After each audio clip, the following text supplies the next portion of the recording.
Welcome to another episode of Food Buffet Report. Once again, I have Nick Rishwain as our guest co-host, and this is going to be the last time that you co-host with me, and hopefully, Bill will come back. Oh, you're done with me, huh?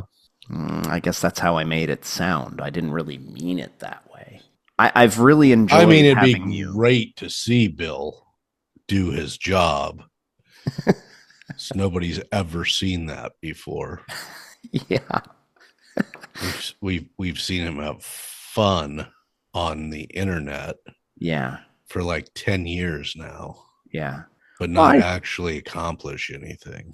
Oh, I think he's accomplished a few things.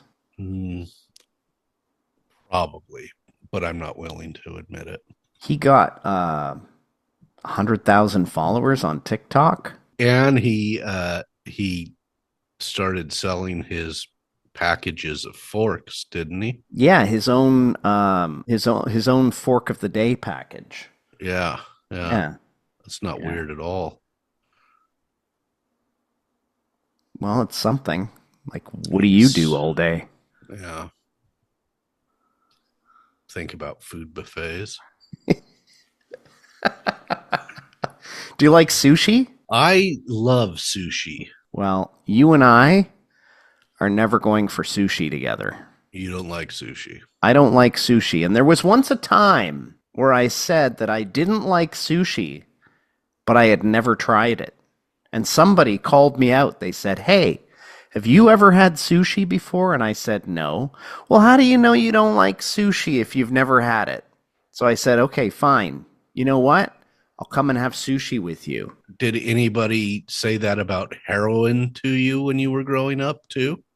Or other illicit substances that are probably better that you don't have? No, because I refuse to try illicit substances, but I never did refuse to try sushi.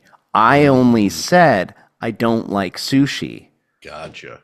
I never said I would never try it.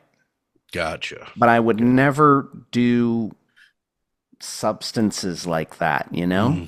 Well, I was just wondering where you drew the line, because it felt like it would have been really easy just to convince you to do something that you probably didn't want to, based on your sushi, based on how easily you rolled over on the sushi issue. So I tried sushi and I didn't like it. I didn't like any of it. Well, I mean, taste has never been something you've had much of.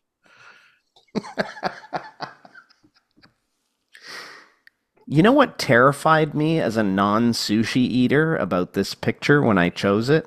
There's a lot going on here that terrifies me, but let me hear what terrifies you. That is a massive, massive mountain of wasabi. Huge. I have never seen wasabi in that high of quantity all at once. It's a massive quantity of wasabi. And I think that some unsuspecting buffet patron would come along not knowing what that was and think, "Oh, this is a massive mountain. I guess I'm supposed to scoop this onto my plate like mashed potatoes." Yeah. Oh, green mashed potatoes. Yeah. I mean, if that's what they thought at a sushi restaurant, that would be hilarious to watch them go through that experience. Did you know that wasabi, at least the mass-produced wasabi that we get in North America, is basically just horseradish and food coloring? You know, Nick, it just blows my mind.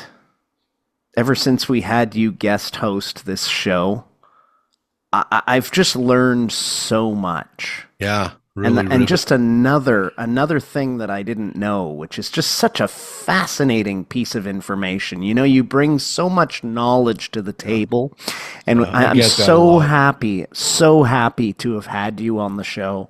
It's so refreshing. Good. I'm glad. Yeah. I'm glad I could enrich your life, the lives of your viewers, or the life of your viewer, however that is. Now, do you see those little stickers? Oh yeah, They're stickers that say the day and the time, that the food came out. or that the food expires, the time that the food should be thrown away. Interesting. Well, which makes sense with sushi because sushi is generally cold. We got to talk about something else though. Behind the sushi, behind the yellow sushi that's getting picked on quite a bit, yellow top, there are plates that look like these are previously used plates. And then there's like a pile of sushi on one of those plates. Is this also the drop off for used plates? Or maybe the person at the sushi bar is eating a plate of sushi while they replenish the sushi. Yeah, it's hard. I mean, there's it maybe they just moved one of the maybe that's one of the the date and time was up on that one, so they put it behind the other sushi, but Hmm. It does look kind of suspect, though. There, it it's does. it's a little bit alarming to see a pile of what looks like dirty plates behind the buffet. And the kitchen. What? By the way, did you theme it out for all of the episodes that I'm in for Asian food? Was that a particular theme this week, this month? Because we've done a lot of Asian food, and I feel like we're picking on their buffets. Aren't you Asian? No, well, depending on how you Middle Eastern. Close enough. We addressed this in another episode. We've got a coffee cup also behind the wasabi. Do you think it's the same coffee cup? Because this might be a photo from the same restaurant as that other one, the one with the microwave, Oh, is it? right? I think it's the same restaurant. Might So be. whoever's working there takes their little red coffee cup everywhere. Yeah, they Hmm. do. Yeah. And okay, and then we've got a variety of condiment. What do they call the squeeze bottles? Yeah, I mean, I just assumed there was mustard in there. Right, right. And now I don't think it is because it's sushi, but it definitely gives, since they're all yellow, it definitely makes you wonder, is it the same condiment in every squeeze, in every one of the yellow squeeze jars there? I don't know. Some of the sushi right behind your head looks like it has some yellow stuff that was squeezed out of a bottle on it. Right. This one looks like they could have gotten it all from there, but this one has both yellow and red, but I don't see a red bottle.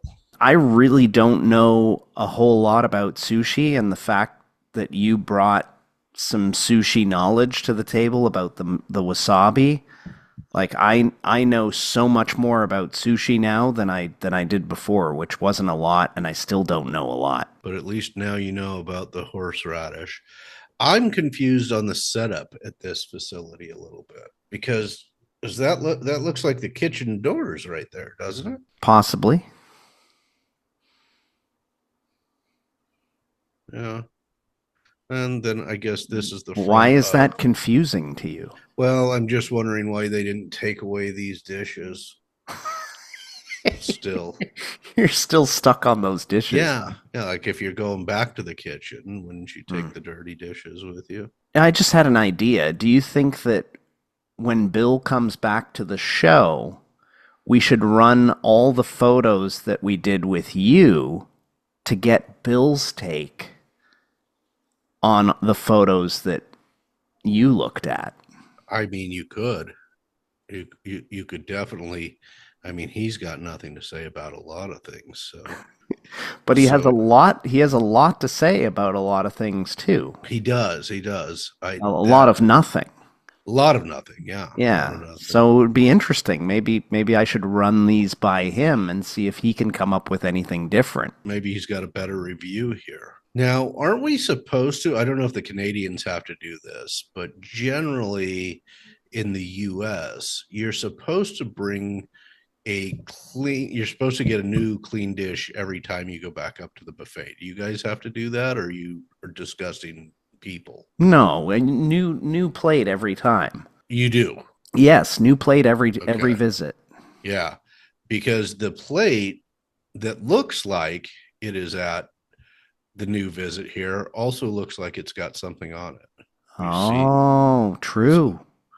True. doesn't look very clean. Maybe So somebody put something on their plate and then put it back. they may have put it back and they're like, oh shoot, I gotta take the picture for the website. Yeah.